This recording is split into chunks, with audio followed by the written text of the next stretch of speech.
안녕하세요. 임신 출산의 모든 것 임출TV입니다. 임신을 하면 호르몬의 변화로 인해 많은 신체적 변화가 나타나게 됩니다. 신체 변화 중 부종도 피해갈 수 없는데요. 임신 초기 손이 부어서 잘 맞던 반지가 갑자기 안 맞기도 하는 등 경험을 하기도 하지만 보통 태아가 점점 커지는 임신 중기부터 부종을 경험하는 경우가 대부분이라고 합니다. 오늘은 임산부의 부종과 아픈 부종을 관리할 수 있는 좋은 방법에 대해서 알아보도록 하겠습니다.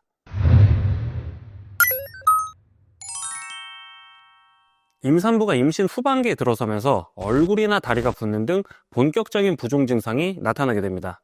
임신과 관련된 하지 질환 중 대표적인 것은 하지 부종 혹은 하지 정맥류인데요. 이런 증상은 왜 발생하고 어떻게 개선해야 할까요? 임신 중 부종을 유발하는 복합적인 요인을 한번 살펴보겠습니다. 임신을 하면 호르몬 영향을 많이 받게 되면서 모세혈관이 팽창하고 혈액량은 40%가 증가하게 되는데 태아를 위해서도 더 많은 혈액이 생성이 됩니다. 혈액을 만들기 위해서는 수분이 필요하고 갑작스럽게 많아진 수분 필요량으로 인해 부종이 생길 수 있습니다. 임신으로 인해 자궁이 커지고 이때 자궁 아래에 있는 대정맥을 눌러서 혈액순환을 방해하게 됩니다. 그리고 하체 쪽에서 올라오던 혈액이 위로 올라오지 못해서 혈액순환에 문제가 생겨 부종이 나타나게 됩니다. 그리고 배가 점점 불러오고 허리에 무리가 가게 되면서 자연스럽게 중심도 뒤쪽으로 바뀌고 골반의 변형을 발생시킵니다. 이렇게 체형이 변화하면서 혈액의 원활한 순환을 방해하면서 부종이 발생할 수 있습니다. 임신 말기의 산모의 몸은 아기가 태어날 준비를 하게 되고 출산을 앞두고 피를 많이 흘릴 것을 대비해서 수분을 미리 비축해 둡니다. 그러다 보니 갑작스럽게 체내 수분이 많아지면서 부종이 생기게 됩니다. 특히 이때 다리의 부종이 많이 생긴다고 합니다. 임신으로 인한 신체적 변화들, 특히 에스트로겐, 프로게스테론과 같은 호르몬의 변화, 복부와 골반의 변화와 혈류량 증가, 체중 증가 및 하지 압력의 증가 등은 전신이나 발등, 다리에 생기는 부종 혹은 다리 혈관이 튀어나오는 하지 정맥류 발생 등으로 나타날 수 있습니다. 다리가 붓는 현상은 왜 발생할까요? 일반적으로는 자궁이 커지면서 복부 안에 제일 큰 정맥인 하대 정맥이 눌리면서 혈액순환이 원활히 되지 않아서 다리에서 심장으로 올라가는 순환 장애로 인해 붓게 되는데요.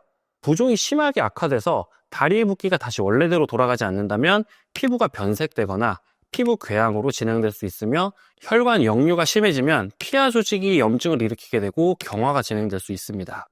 임신과 관련된 호르몬인 프로게스테론, 에스트로겐이 균형이 변화하며 혈관벽이 느슨하게 약화하고 정맥 혈관 내부 압력이 증가하면서 필연적으로 정맥 혈관이 팽창하게 됩니다. 즉 작은 모세혈관의 확장 또는 굵은 정맥 혈관이 튀어나오는 하지 정맥류가 발생하게 되는 것입니다. 다음은 다리 질환이 발생할 때 나타나는 증상으로 일반적으로는 다리가 많이 피곤해집니다. 다리가 천근만근 무겁고 부어서 사이즈가 커지고 손가락으로 정강이를 누르면 쑥쑥 안으로 들어가는 양상이 보이기도 합니다. 또한 종아리가 당기거나 아프고 다리 감각이 이상하거나 저리고 가려워지기도 합니다. 또한 피부색이 벌겋게 변하거나 갑작스럽게 다리가 퉁퉁 붓게 될 수도 있습니다. 이때는 혈관 주변이 빨갛게 되고 열이 나고 통증을 느끼게 되는데 이런 증상은 혈전성 정맥염, 심부정맥, 혈전증 등의 질환으로 진행될 때 나타날 수 있습니다. 때로는 깊은 곳, 정맥 안에 피떡, 즉 심부정맥 혈전증이 생겨 순환을 가로막는 때도 있으므로 병원에 방문하는 것이 좋습니다. 그렇다면 임산부의 부종을 완화할 수 있는 방법으로는 무엇이 있을까요? 임산부 붓기를 완화하는 데 가장 간단한 방법은 다리를 높게 두는 것입니다.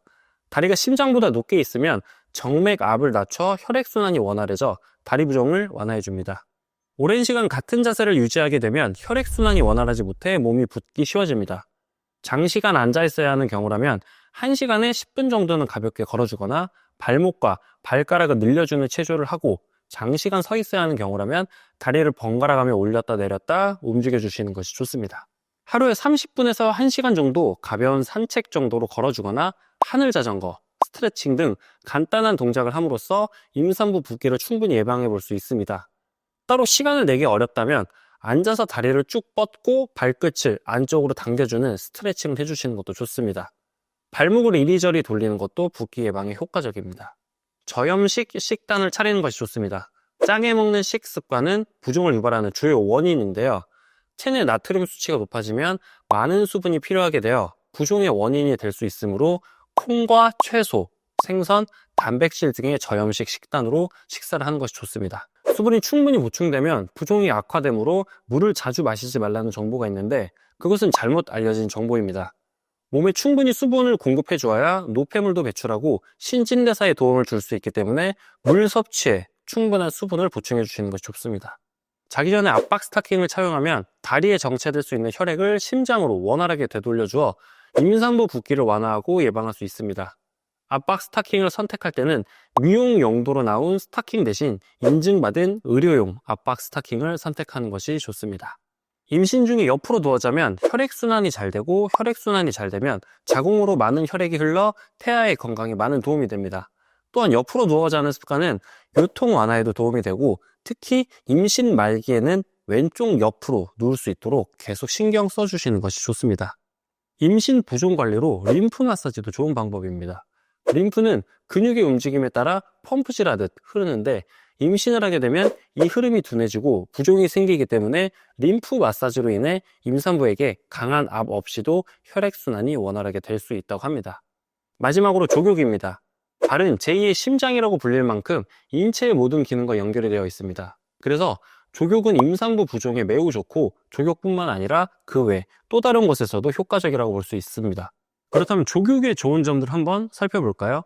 앞서 말했듯 부종, 다리 저림 등의 문제는 기본적으로 혈액순환의 문제일 가능성이 높고 임산부는 특히 후기로 갈수록 몸이 무거워지기 때문에 발에 무리가 많이 갈 수밖에 없습니다. 이럴 때 임산부 족욕은 발바닥을 따뜻하게 해주면서 원활한 혈액순환을 도와줍니다. 임산부에게 숙면은 중요한 것 중 하나인데요. 몸이 피로를 느끼면 가장 먼저 발이 반응을 하게 됩니다. 그만큼 온몸의 피로도가 발에 집중이 되는데 이를 확실히 풀어주지 않는다면 피로 누적에 시달릴 수 있게 됩니다. 그래서 족욕을 통해 그동안 뭉쳐있던 근육이 풀리면서 동시에 피로회복에도 큰 도움을 줍니다. 임신을 하면 피부가 푸석푸석해지는데 족욕을 하게 되면 혈액순환이 원활해져서 피부의 밸런스를 조절해주고 체내의 노폐물과 독소를 배출시켜주기 때문에 피부톤 개선, 생기 있는 피부로 만들어주는 효과가 있습니다. 발은 우리 신체 속 장기를 축소한 모양이라고도 하는데 즉 발 건강만 잘 챙기면 몸의 전체적인 건강을 챙길 수 있다고 합니다. 임산부 족욕을 자주 한다면 건강뿐 아니라 우리 장기의 건강도 챙길 수 있게 되는데요. 임산부 족욕은 신진대사를 촉진시키고 면역력은 물론 장기기간의 건강까지 향상시킬 수 있다고 합니다. 자, 그렇다면 이번엔 부종에 어떤 음식이 효과적일까요? 옥수수 수염차는 소변을 잘 나오게 하고 혈압을 떨어뜨리며 신장 기능을 개선해 부종과 단백뇨를 경감시키는 효과가 있습니다. 옥수수 수염차의 경우 오랜 기간 동안 복용해도 큰 부작용이 없는 경우가 많으므로 물을 마시듯이 꾸준히 복용해 주시는 게 좋습니다. 옥수수 수염차를 끓이는 방법으로는 물 1리터에 말린 옥수수 수염 한 주먹을 넣고 1시간 동안 우려낸 뒤 냉장고에 보관하면 됩니다. 레드비트는 칼륨이 풍부해서 염분이 많은 음식을 먹을 때 같이 먹으면 좋은데요. 비타민 A와 섬유질, 루테인, 철, 안토시아닌 성분들이 들어있는데 혈액을 낮추어서 고혈압에 도움이 되고 혈액순환을 원활하게 만들어주어 부종에도 좋습니다. 생강은 몸을 따뜻하게 해주고 혈액순환을 활발하게 해줘 혈관을 깨끗하게 해주고 노폐물을 배출시켜서 혈관 질환 개선에 도움이 되고 노화와 감기에도 좋습니다. 아보카도 성분의 80%가 불포화 지방산으로 되어 있어서 혈액순환을 도와줄 뿐만 아니라 소화 기능을 개선하는 데도 도움을 줍니다. 미역과 다시마는 피를 맑게 해주는 대표적인 음식 중 하나로 피를 맑게 해주면서 산소 공급을 원활하게 해주고 부종에 좋고 노폐물 배출에도 좋습니다. 또 칼슘이 풍부하여 골다공증을 예방해주기도 합니다. 오늘은 임산부 부종과 부종 관리 방법, 임산부 족욕, 부종에 좋은 음식까지 알아봤습니다. 부종은 임신을 했다 하면 안 겪을 수 없을 정도로 임신 중에 흔하게 나타나는 현상입니다. 고혈압과 단백뇨 등의 증상이 동반되지 않는다면 단순한 부종일 경우가 많다고 하니 다행히 극심한 걱정을 하지 않으셔도 될 것 같습니다. 또한 출산 후 3주가 지나면 임신과 출산으로 인한 부종 증상은 자연스럽게 사라지게 된다고 합니다. 임산부의 부종은 건강한 생활 습관과 올바른 관리로 충분히 완화할 수 있고 무엇보다 균형 잡힌 식단, 규칙적인 운동, 적절한 휴식 이 세 가지를 잘 기억해 주시기 바랍니다. 오늘 영상이 도움이 되셨다면 구독과 좋아요 부탁드리고 다음 영상도 유용한 정보로 찾아오도록 하겠습니다. 시청해 주셔서 감사합니다.